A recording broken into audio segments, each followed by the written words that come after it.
చాలా మంది పేరెంట్స్ కి ఇప్పుడున్న సిచ్యుయేషన్స్ లో ఎటువైపు వెళ్ళాలి స్టూడెంట్స్ అన్న పాయింట్ లో డౌట్స్ ఉన్నాయి పేరెంట్స్ కి.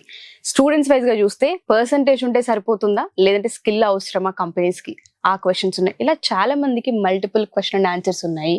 కొంతమంది డైరెక్ట్ గా మిమ్మల్ని అప్రోచ్ అవ్వాలి అనుకుంటూ ఉన్నారు. కోగ్నైన్ త్రూ ఒకసారి మిమ్మల్ని అప్రోచ్ అయ్యి ఏదన్నా సజెషన్స్ తీసుకోవాలనుకున్నా, కోగ్నైన్ లో జాయిన్ అవ్వాలి అనుకున్నా, 3 months కోర్స్ డీటెయిల్స్ కావాలి అనుకున్నా అసలు ఏ విధంగా అంటారు, ఎలా అప్రోచ్ అవ్వచ్చు అంటారు? సో నాతో మాట్లాడాలి అన్న, మీకున్న డౌట్స్ అన్ని క్లారిఫై చేయాలి, నెక్స్ట్ జాబ్ మార్కెట్ ఎలా ఉంటది అని పేరెంట్స్ కి చాలా డౌట్స్ ఉన్నాయి. అండ్ స్టిల్ 2025 లో పాస్ అవుట్ అయిన స్టూడెంట్స్ ఇంకా డౌట్ఫుల్ డైలమాలో ఉండి ఇంకా జాయిన్ అవ్వకుండా ఉన్న వాళ్ళు ఉంటారు. అలాంటి పేరెంట్స్ డైరెక్ట్ గా వచ్చి నాతో మాట్లాడాలి అన్నా కూడా రేపు కమింగ్ సండే అండి, అంటే 16th November మన విజయవాడ క్యాంపస్ మొగల్రాజ్పురంలో పేరెంట్స్ మీటింగ్ ఉంది.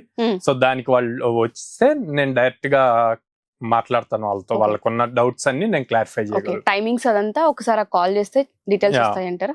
ఓకే, డెఫినెట్ గా sir. Thank you sir, thank you so much.